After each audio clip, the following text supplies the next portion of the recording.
નમસ્કાર પ્રિય વિદ્યાર્થીઓ, ગુડ મોર્નિંગ। આજે આપણે વિદ્યુત ચુંબકીય તરંગો ચેપ્ટર નંબર 8 ની શરૂઆત કરીએ છીએ। ખૂબ જ સરસ મજાનું આ ચેપ્ટર છે અને ખૂબ જ નાનું ચેપ્ટર છે, વિદ્યુત ચુંબકીય તરંગો। તો સૌપ્રથમ આપણે આ પાઠમાં આપણે પેલા પ્રશ્ન નંબર 9 શરૂ કરીએ। વિદ્યુત ચુંબકીય વર્ણપટની ટૂંકમાં માહિતી આપો। વિદ્યુત ચુંબકીય વર્ણપટની ટૂંકમાં માહિતી આપો। સૌપ્રથમ એક વાત તમને સમજાવું તો તરંગ લંબાઈ અથવા આવૃત્તિ, તરંગ લંબાઈની સંજ્ઞા લેમ્બડા, આવૃત્તિની સંજ્ઞા f પણ લેવાય છે અને ન્યુ પણ લેવાય છે। તો તરંગ લંબાઈ અથવા આવૃત્તિને આધારે વિદ્યુત ચુંબકીય તરંગોના વર્ગીકરણને વિદ્યુત ચુંબકીય વર્ણપટ કહે છે। યાદ રાખજો, તરંગ લંબાઈ અથવા આવૃત્તિને આધારે વિદ્યુત ચુંબકીય તરંગોના વર્ગીકરણને વિદ્યુત ચુંબકીય વર્ણપટ કહે છે। આ વર્ગીકરણ મોટા ભાગે તેમને કેવી રીતે ઉત્પન્ન કર્યા અથવા તેમને કેવી રીતે પારખી શકાય છે તેના આધારે કરવામાં આવેલ છે। તો આ વર્ગીકરણ મોટા ભાગે તેમને કેવી રીતે ઉત્પન્ન કર્યા છે અથવા કેવી રીતે પારખી શકાય છે તેના આધારે કરવામાં આવે છે। બીજું, વિદ્યુત ચુંબકીય વર્ણપટની તરંગ લંબાઈ ને અનુરૂપ જુદા જુદા વિભાગો તરંગ લંબાઈના ઉતરતા ક્રમમાં નીચે મુજબ મળે છે। વિદ્યુત ચુંબકીય વર્ણપટની તરંગ લંબાઈને અનુરૂપ જુદા જુદા વિભાગો એ તરંગ લંબાઈના ઉતરતા ક્રમમાં નીચે મુજબ મળે છે। સૌથી પહેલા રેડિયો તરંગો, જેની તરંગ લંબાઈ સૌથી વધારે હોય, એનાથી ઓછી માઇક્રોવેવ તરંગો, એનાથી ઓછી તરંગ લંબાઈ ઇન્ફ્રારેડ, એનાથી ઓછી દ્રશ્ય પ્રકાશ, એનાથી ઓછી અલ્ટ્રાવાયોલેટને કહેવાય પાર જાંબલી, એનાથી ઓછી એક્સરેઝ અને એનાથી ઓછી ગામા કિરણો।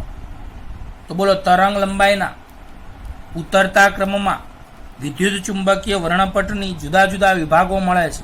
એ પૈકી સૌથી વધારે તરંગ લંબાઈ રેડિયો તરંગોની હોય, એનાથી ઓછી માઇક્રોવેવ, એનાથી ઓછી તરંગ લંબાઈ ઇન્ફ્રારેડ, એનાથી ઓછી તરંગ લંબાઈ દ્રશ્ય પ્રકાશ, એનાથી ઓછી અલ્ટ્રાવાયોલેટ એટલે કે પાર જાંબલી, ત્યાર પછી એક્સરેઝ અને ગામા કિરણો। ટૂંકમાં ઇન્ફ્રારેડને તમે પાર રક્ત પણ કહી શકો છો। તો વિદ્યુત ચુંબકીય વર્ણપટની તરંગ લંબાઈને અનુરૂપ જુદા જુદા વિભાગો તરંગ લંબાઈના ઉતરતા ક્રમમાં નીચે મુજબ મળે છે। વિદ્યુત ચુંબકીય વર્ણપટની તરંગ લંબાઈને અનુરૂપ જુદા જુદા વિભાગો તરંગ લંબાઈના ઉતરતા ક્રમમાં નીચે મુજબ મળે છે। એ પૈકી સૌથી પહેલા વધારેમાં વધારે તરંગ લંબાઈ રેડિયો તરંગો, એનાથી ઓછી માઇક્રોવેવ, એનાથી ઓછી ઇન્ફ્રારેડ એટલે કે પાર રક્ત, એનાથી ઓછી દ્રશ્ય પ્રકાશ, એનાથી ઓછું અલ્ટ્રાવાયોલેટ, એનાથી ઓછી એક્સરેઝ અને ગામા કિરણો। પેમ્પલેટમાં એક આકૃતિ તમને આપેલી છે આ કોષ્ટકની, જેમાં તમારે સૌથી નીચે લાંબા રેડિયો તરંગો, એનાથી વધુ તરંગ ઓછી તરંગ લંબાઈ, એમ રેડિયો તરંગો, એનાથી ઓછી તરંગ લંબાઈ, ટીવી અથવા FM રેડિયો એનાથી ઓછી, રેડિયો તરંગો એનાથી ઓછી તરંગ લંબાઈ, માઇક્રો તરંગો એનાથી ઓછા પારરક્ત એટલે કે ઇન્ફ્રારેડ, એનાથી ઓછા દ્રશ્ય પ્રકાશ, એનાથી ઓછા પારજાંબલી, એનાથી ઓછા એક્સ કિરણો, એનાથી ઓછી તરંગ લંબાઈ ગામા કિરણો. કહેવાનો મતલબ આ MCQ માટે યાદ રાખજો. તો બોલો સૌથી વધારે તરંગ લંબાઈ એ રેડિયો તરંગોની હોય છે, કે જેના પ્રકારોમાં લાંબા રેડિયો તરંગો એની તરંગ લંબાઈ સૌથી વધારે, એનાથી ઓછી તરંગ લંબાઈ AM રેડિયો તરંગ, એનાથી ઓછી ટીવી અથવા FM રેડિયો તરંગ, એનાથી ઓછી ટૂંકા રેડિયો તરંગ. ત્યાર પછી એનાથી ઓછી માઇક્રો તરંગોની તરંગ લંબાઈ ઓછી હોય, એનાથી ઓછી પારરક્ત એટલે કે ઇન્ફ્રારેડ, એનાથી ઓછી દ્રશ્ય પ્રકાશ, એનાથી ઓછી પારજાંબલી એટલે કે અલ્ટ્રાવાયોલેટ, એનાથી ઓછા એક્સ કિરણો અને ગામા કિરણો. તો એટલું યાદ રાખો, આમ ઉપર જાઓ એમ તરંગ લંબાઈ લેમ્બડા એ ઓછી થાય, પરંતુ આવૃત્તિ વધે, કારણ કે તરંગ લંબાઈ અને લેમ્બડા વ્યસ્ત પ્રમાણમાં છે. તો યાદ રાખજો કે રેડિયો તરંગોથી ગામા કિરણો તરફ જાઓ એમ તરંગ લંબાઈ ઘટે, ઓછી થાય, પણ આવૃત્તિ વધે. તો બોલો આમાં સૌથી વધારે આવૃત્તિ ગામા કિરણોની, એનાથી ઓછી આવૃત્તિ એક્સ કિરણો, એનાથી ઓછી પારજાંબલીની આવૃત્તિ. ટૂંકમાં આવૃત્તિ માટે ઊંધું છે. તો તમે યાદ રાખજો કે લાંબા રેડિયો તરંગથી ગામા કિરણો તરફ જાઓ એમ તરંગ લંબાઈ લેમ્બડા ઘટે, પણ આવૃત્તિ વધે છે. અને આ કોષ્ટક આપણે પ્રશ્ન નંબર 9 તમને આપેલું જ છે. પ્રશ્ન નંબર 10, રેડિયો તરંગોનો ઉદ્ભવ, તેના ઉપયોગો જણાવી આ તરંગોના આવૃત્તિનો વિસ્તાર ચર્ચો. પ્રશ્ન 10 છે, રેડિયો તરંગનો ઉદ્ભવ શેમાંથી થાય? તો રેડિયો તરંગો એ વાહક તારમાં વિદ્યુત ભારની પ્રવેગિત ગતિ દ્વારા ઉત્પન્ન થાય છે. યાદ રાખજો, રેડિયો તરંગો એ વાહક તારમાં વિદ્યુત ભારની પ્રવેગિત ગતિ દ્વારા ઉત્પન્ન થાય છે. રેડિયો તરંગો એ વાહક તારમાં વિદ્યુત ભારની પ્રવેગિત ગતિ દ્વારા ઉત્પન્ન થાય છે. ઉપયોગ શું આનો? તો ઉપયોગ છે, રેડિયો તરંગોનો ઉપયોગ રેડિયો અને ટેલિવિઝનના સંદેશા વ્યવહાર તંત્રોમાં થાય છે. રેડિયો અને ટેલિવિઝનના સંદેશા વ્યવહારમાં જેવા તંત્રોમાં ઉપયોગ થાય છે, ટીવી, મોબાઈલ, આ બધા રેડિયો ટીવી હોય એમાં. બીજું, આ તરંગોની આવૃત્તિનો વિસ્તાર MCQ માટે ખાસ યાદ રાખજો, 500 કિલો હર્ટ્ઝથી 1000 મેગાહર્ટ્ઝ નો હોય છે. બોલો આ તરંગો જે રેડિયો તરંગો હોય છે એની આવૃત્તિનો વિસ્તાર 500 કિલો હર્ટ્ઝથી 1000 મેગાહર્ટ્ઝ સુધીનો હોય છે. બીજું AM એક પ્રકારના તરંગનું નામ છે જેનું પૂરું નામ છે એમ્પ્લિટ્યુડ મોડ્યુલેશન. AM એટલે એમ્પ્લિટ્યુડ મોડ્યુલેશન, એક આવૃત્તિનો વિસ્તાર છે, આવૃત્તિનો ગાળો છે. તો અહીંયા કહેવાય છે AM બેન્ડ માટે એટલે કે AM વિસ્તાર માટે આ આવૃત્તિનો ગાળો 530 કિલો હર્ટ્ઝથી 1710 કિલો હર્ટ્ઝની વચ્ચે હોય છે.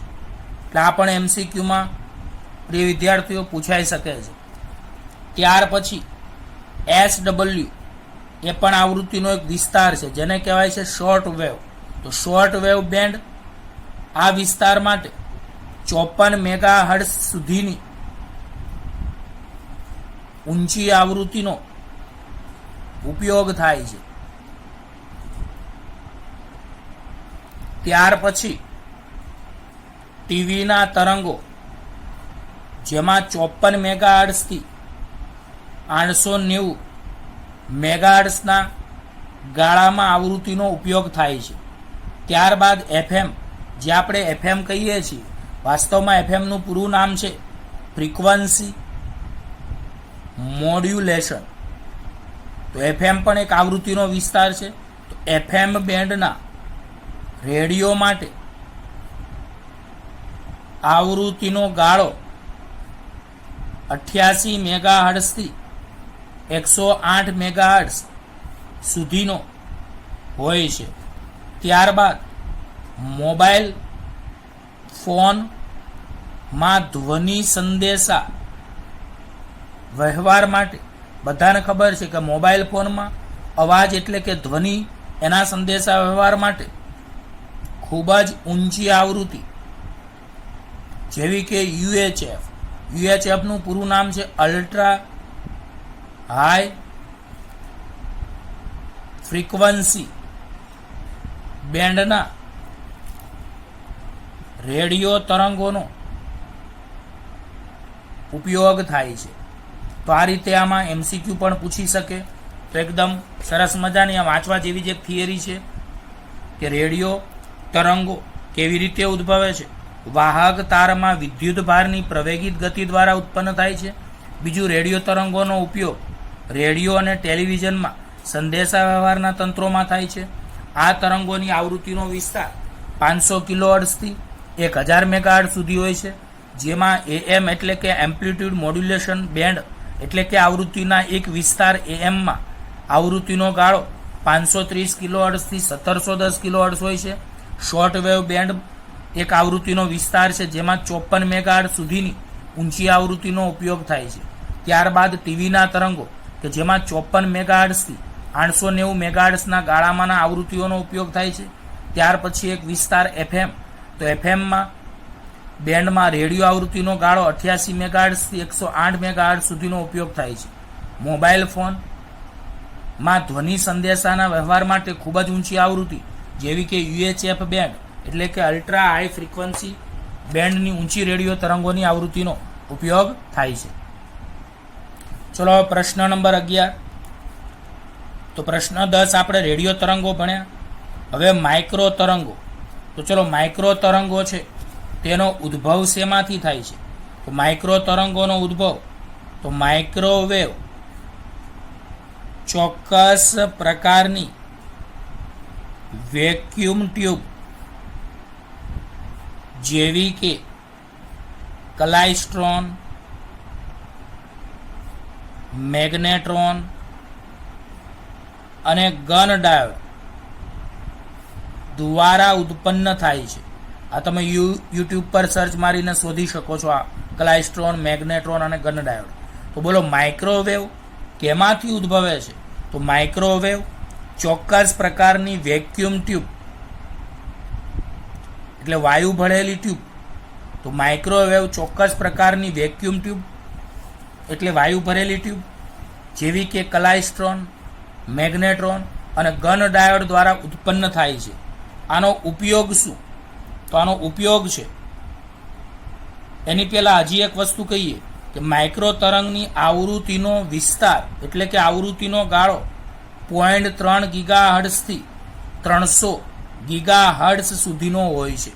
તો બોલો માઇક્રો તરંગો માટે આવૃત્તિનો ગાળો 0.3 ગીગાહર્ટ્ઝથી 300 ગીગાહર્ટ્ઝ સુધીનો હોય છે અને તે ટૂંકી તરંગ લંબાઈ ધરાવતા એક પ્રકારના રેડિયો તરંગો જ કહેવાય છે. તો માઇક્રો તરંગો એ ટૂંકી તરંગ લંબાઈ ધરાવતા રેડિયો તરંગો જ છે.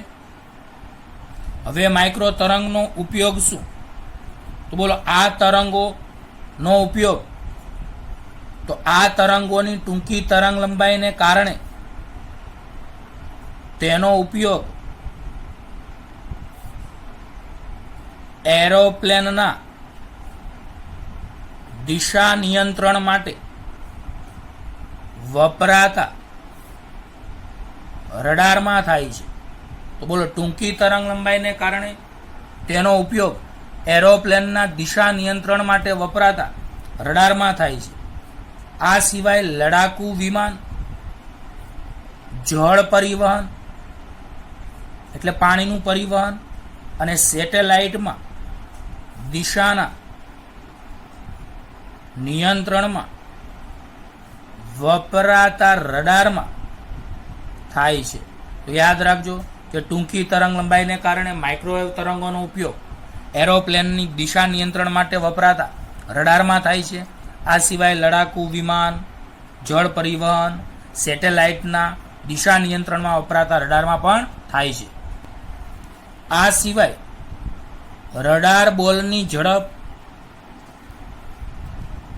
જેવી કે ક્રિકેટ અને ટેનિસ, એમાં વાહનની ઝડપ શોધવા માટેની સ્પીડ ગન્સમાં આધાર પૂરો પાડે છે. બોલો, રડાર બોલની ઝડપ, ક્રિકેટ અને ટેનિસ, એમાં વાહનની ઝડપ શોધવા માટેની સ્પીડ ગન્સમાં આધાર પૂરો પાડે છે. તેનો ઉપયોગ માઇક્રોવેવ ઓવન, તો નામ સાંભળ્યું જશે, તો માઇક્રોવેવ ઓવનમાં પણ આનો ઉપયોગ થાય છે. આ સિવાય ઘરેલું માઇક્રોવેવ ઓવન, ઘરમાં વપરાતા માઇક્રોવેવ ઓવન કે જેમાં 915 ગીગાહર્ટ્ઝથી અથવા 2.45 ગીગાહર્ટ્ઝ આવૃત્તિઓનો ઉપયોગ ખોરાક રાંધવા માટે થાય છે. તો યાદ રાખજો, ઘરેલું માઇક્રોવેવ ઓવનમાં 915 ગીગાહર્ટ્ઝથી 2.45 ગીગાહર્ટ્ઝ આવૃત્તિનો ઉપયોગ ખોરાક રાંધવા માટે થાય છે. ચલો, ત્યાર પછી પ્રશ્ન નંબર 12, પારરક્ત તરંગોના ઉદ્ભવ અને તેના ઉપયોગો સમજાવો. તો પારરક્ત તરંગો વિશે વાત કરીએ તો આ તો એકદમ તમારા નાના ધોરણોમાં આવી ગયેલું છે કે પારરક્ત તરંગો એટલે કે ઇન્ફ્રારેડ તરંગો. પારરક્ત તરંગોને બીજું તમે ઇન્ફ્રારેડ તરંગો પણ કહી શકો છો. તો પારરક્ત તરંગો ગરમ પદાર્થ અને ગરમ અણુઓ દ્વારા ઉત્પન્ન થાય છે. પારરક્ત તરંગો ગરમ પદાર્થ અથવા ગરમ અણુઓ દ્વારા ઉત્પન્ન થાય છે. આ તરંગોનો વિસ્તાર દ્રશ્ય પ્રકાશ વર્ણપટની ઓછી આવૃત્તિના છેડાની નજીક આવેલો હોય છે. તો આ તરંગોનો જે વિસ્તાર છે તો દ્રશ્ય પ્રકાશ વર્ણપટની ઓછી આવૃત્તિના છેડાની નજીક આવેલ હોય છે. પારરક્ત તરંગોને ઉષ્મા તરંગો અથવા હીટ વેવ્સ પણ કહે છે, કારણ કે મોટા ભાગના દ્રવ્યમાં રહેલા પાણીના અણુઓ CO2, NH3 જેવા અણુઓ પારરક્ત તરંગોનું શોષણ કરે છે.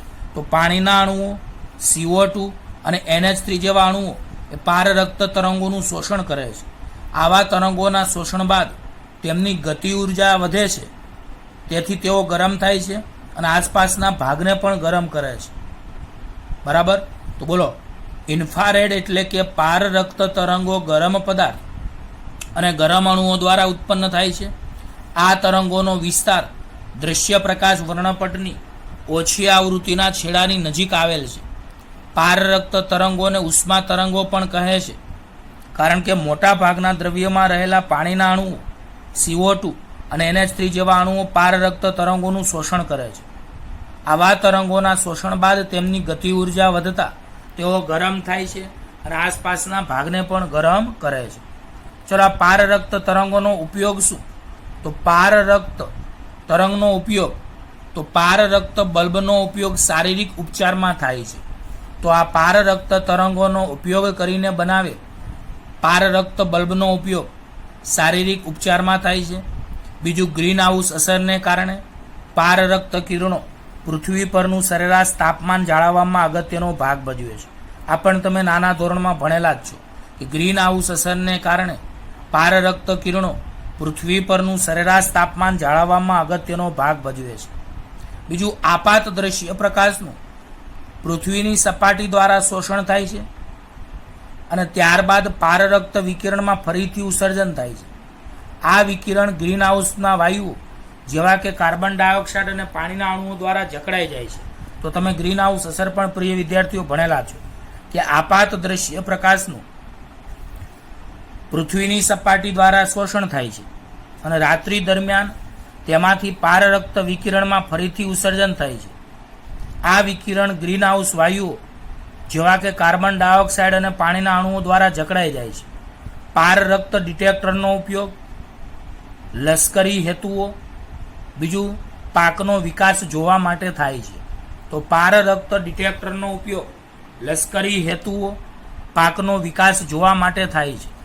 બીજું એલઈડી એટલે લાઇટ ઇમિટિંગ ડાયોડ, એમાં પણ પારરક્ત વિકિરણોનું ઉત્સર્જન કરે છે, જેનો ઉપયોગ ટીવી, રેડિયો, વિડીયો રેકોર્ડર અને હાઈફાઈ તંત્રોમાં રિમોટ સ્વિચમાં થાય છે.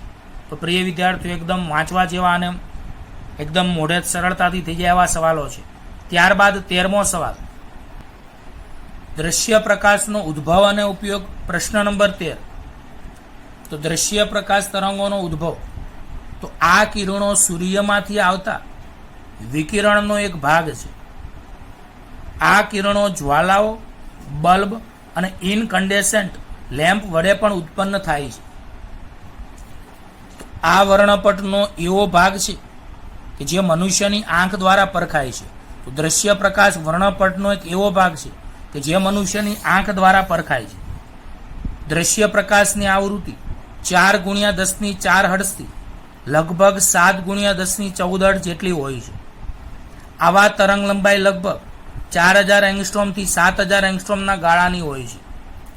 દ્રશ્ય પ્રકાશનો ઉપયોગ, તો આ ગાળા માટે આપણી આંખ સંવેદનશીલ છે, એટલે કે આપણી આંખ દ્રશ્ય પ્રકાશને પારખી શકે છે. જુદા જુદા પ્રાણીઓ જુદી જુદી તરંગ લંબાઈઓ માટે સંવેદનશીલ